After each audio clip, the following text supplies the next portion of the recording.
Hello bachcho, let's see the question first. If x is equals to a plus b, y equals to a alpha plus beta, comma z is equals to a beta plus b alpha, where alpha and beta are complex cube root of unity, show that x cube plus y cube plus z cube equals to 3 times of a cube plus b cube. So यहाँ पर हमें x, y and z का values in terms of a, b and alpha and beta दे रखा है. So हमें इस term को x cube plus y cube plus z का cube equals to 3a cube plus b cube के equal prove करके निकालना है. तो चलिए स्टार्ट करते हैं सोल्यूशन से. But before of its let's talk about the key concept which we are going to use here for this question.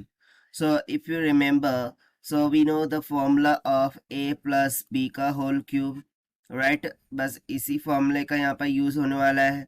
So a plus b का whole cube is nothing but equals to a का cube plus में b cube plus में इसमें 3 times of a square times of b plus में 3b square times of a के equal, right. So इस फॉर्मूले का यूज करते हुए स्टार्ट करते हैं हम फिर सोल्यूशन से. तो सबसे पहले हम लेट कर लेते हैं दी LHS साइड को, विच इज इक्वल्स टू दे रखा है x का क्यूब प्लस में y क्यूब प्लस में z का क्यूब की इक्वल. तो सबसे पहले ना हम क्या करते हैं, इसको सेपरेटली फाइंड आउट कर लेते हैं कि x cube is equals to क्या हो जाएगा, a प्लस बी होल का cube. So that would be equals to a का क्यूब प्लस में b का क्यूब प्लस में thrice of a square b plus में thrice of b square a, right. So इसको हम मानते हैं इक्वेशन नंबर फर्स्ट. सिमिलरली हम y का क्यूब कैलकुलेट करते हैं. So this is equals to a alpha plus में b बीटा, इसका हो जाएगा whole cube. This is equals to a का क्यूब अल्फा का क्यूब प्लस में b का क्यूब बीटा का क्यूब प्लस में 3 टाइम्स ऑफ a का स्क्वायर अल्फा का square times of b beta plus में 3 टाइम्स ऑफ b का स्क्वायर हो जाएगा, बीटा का स्क्वायर हो जाएगा और a alpha as it is रहेगा. ना यहाँ पर हमें सबसे पहले क्या करना था, देखिए हम लेट कर लेते हैं. जैसे कि हम बोल रखा था कि अल्फा और बीटा क्या है, क्यूब रूट ऑफ यूनिटी है. So cube root of unity के कॉन्सेप्ट से यदि मैं यहाँ पर लेट कर सकता हूँ कि alpha is equals to omega and beta is equals to omega का स्क्वायर. ऐसा क्यों? बिकॉज वी नो दैट के क्यूब रूट ऑफ यूनिटी के कॉन्सेप्ट से ओमेगा का क्यूब इज इक्वल्स टू क्या होता है, 1, ठीक है. एंड सिमिलरली जो 1 प्लस ओमेगा का स्क्वायर होता है, this is nothing but equals to 0 यदि 1 ओमेगा का square cube root of unity होता, ठीक है. सो ये भी एक कॉन्सेप्ट होगा जो कि हम यहाँ पर यूज करेंगे. सो इसके अकॉर्डिंग यदि मैं यहाँ पर सब्स्टिट्यूट कर दूँ, सो a का क्यूब अल्फा का क्यूब ये बोले तो ओमेगा का क्यूब प्लस में बीटा का स्क्वायर बी का स्क्वायर, बीटा क्या है ओमेगा का स्क्वायर उसका होल क्यूब प्लस में 3 टाइम्स ऑफ ए का square as it is alpha का स्क्वायर यानी कि ओमेगा का स्क्वायर इनटू में बी टाइम्स ऑफ बीटा कितना है ओमेगा का स्क्वायर प्लस में 3 टाइम्स ऑफ बी का स्क्वायर. ना बीटा का स्क्वायर दैट मीन्स ओमेगा का स्क्वायर उसका स्क्वायर यानी कि ओमेगा टू द पावर 4, ठीक है, मल्टीप्लाई बाय ए अल्फा कितना है ओमेगा के इक्वल. सो यहाँ से देखिए ओमेगा का क्यूब हो जाएगा 1, राइट. और यहाँ पर देखिए हम क्या लिख सकते हैं, प्लस में बी स्क्वायर, इसको हम ओमेगा का क्यूब का होल स्क्वायर लिख सकते हैं, प्लस में 3 times of a square b. ना ये 4 टाइम्स ओमेगा है, सो मैं एक टाइम्स ओमेगा का क्यूब और एक ओमेगा लिख सकता हूँ, फिर प्लस में 3 टाइम्स ऑफ बी का स्क्वायर. उसी तरीके से यहाँ पर हम 1 टाइम ओमेगा का स्क्वायर लग सकते हैं. सो बचा कितना, ओमेगा का क्यूब, या फिर देखिए यहाँ पर ओमेगा का क्यूब बाहर निकाला तो ओमेगा का स्क्वायर बच गया, राइट, ठीक है, इस तरीके से. सो फाइनली जो y क्यूब है वो कितना निकल के आएगा, a का क्यूब प्लस में ना यहाँ पर ओमेगा का क्यूब का वैल्यू अगेन 1 हो जाएगा. So this will become b का cube remaining still, then 3 times of a square b times of a square b times of omega का क्यूब हो गया 1. So ओमेगा बच रहा है.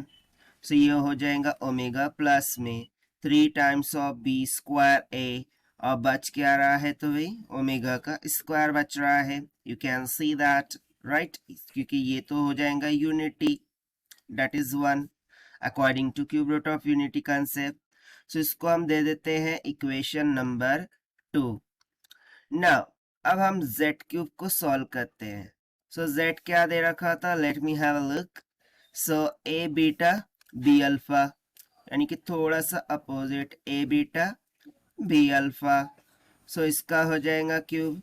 सो this is equals to a का क्यूब बीटा का cube हो जाएगा प्लस में बी का क्यूब अल्फा का क्यूब हो जाएगा प्लस में 3 times of a square beta का स्क्वायर इंटू में बी अल्फा प्लस में 3 times of b square alpha square times of a beta.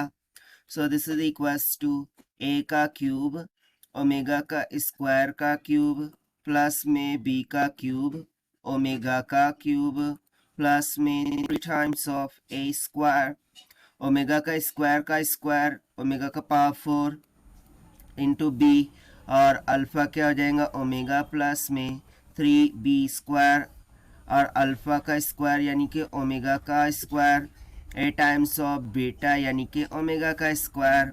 So this is equals to ना अगेन ये 3 अंदर आ जाएगा, ओमेगा का क्यूब हो जाएगा उसका पावर 2, सो 1 स्क्वायर 1 ही रहेगा. सो अगेन ये क्या बन जाएगा ए का क्यूब, ये बन जाएगा बी का क्यूब प्लस में 3a स्क्वायर टाइम्स ऑफ, यहाँ पर हम कर देते हैं ओमेगा का क्यूब, एक ओमेगा बच रहा है इसको दे दीजिए. तो ये बन जाएगा ओमेगा का स्क्वायर प्लस में 3 टाइम्स ऑफ बी स्क्वायर, यहाँ पर भी हम ओमेगा का क्यूब बनाते हैं. सो एक ओमेगा बच रहा है इसको इसके साथ दे दीजिए. सो ओमेगा का क्यूब अगेन क्या हो जाएगा 1 हो जाएगा.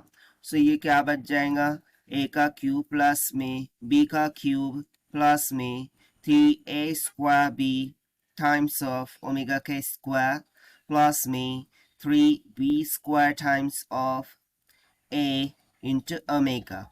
इसे आप दे दीजिए इक्वेशन नंबर 3. ये किसका वैल्यू आया है z क्यूब का. अब अकॉर्डिंग टू क्वेश्चन हमें क्या करना था, हमें LHS कंसिडर करना था, and that was nothing but the x cube plus y cube plus में z क्यूब के equal. So from equation 1, 2 and 3 we can substitute that x का क्यूब हो जाएगा a क्यूब प्लस में b क्यूब प्लस में 3a square b plus में 3b square a plus में यहाँ पर ए वाई का क्यूब क्या था a क्यूब प्लस में b क्यूब देन प्लस में 3a square times of b into let me have a look क्या था ओमेगा था. Okay it was omega. Then plus में 3b square times of a omega का square, ये हो गया y का क्यूब.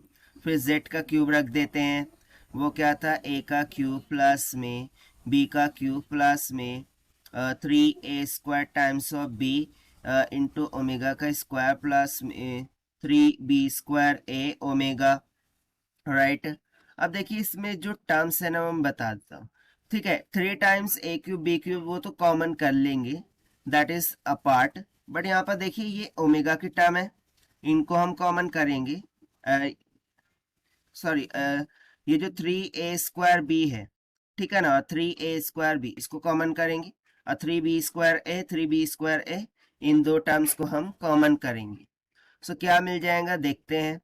सो ये तो बन गया 3 times of a cube plus में b का क्यूब. ठीक है ना, ये वाली जो टर्म्स है उनको मैंने कंबाइन करके लिख दिया है प्लस में 3a स्क्वायर b प्लस में 3b स्क्वायर a, इसको हम एज इट इज चलने देते हैं अभी. Then further I can say that और क्या हो सकता है यहाँ पर. So I am taking common as 3a square b.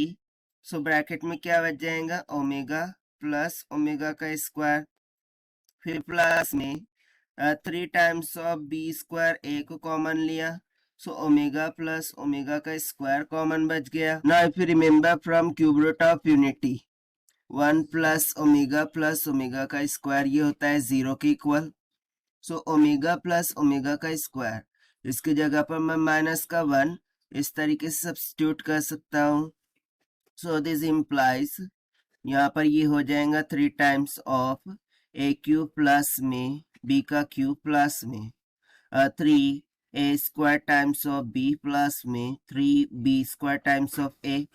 अच्छा देखिए इसकी जगह पर -1 रखा, so -1 multiply by this, plus minus will be minus of 3a square b. उस तरीके से यहाँ पर भी मैं -1 रखूंगा, सो माइनस में 3b स्क्वायर a हो जाएगा. सो देखिए ये दोनों टर्म्स यहाँ से क्या हो गई, कैंसिल आउट, और हमें आंसर मिल गया simply 3 times of a cube plus b cube के equal. And if you remember this is nothing but what we have given here into the RHS side. ठीक है, क्योंकि यही हमसे क्या करने बोला गया था, प्रूव करने को बोला गया था.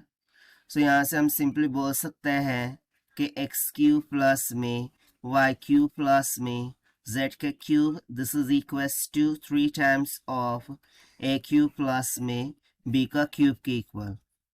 And see, this is what we have to prove, and hence we have proved by using the formula of a plus b whole cube and cube root of unity के concept से. So this is the required solution. I hope you understood it well. Best of luck. Thank you.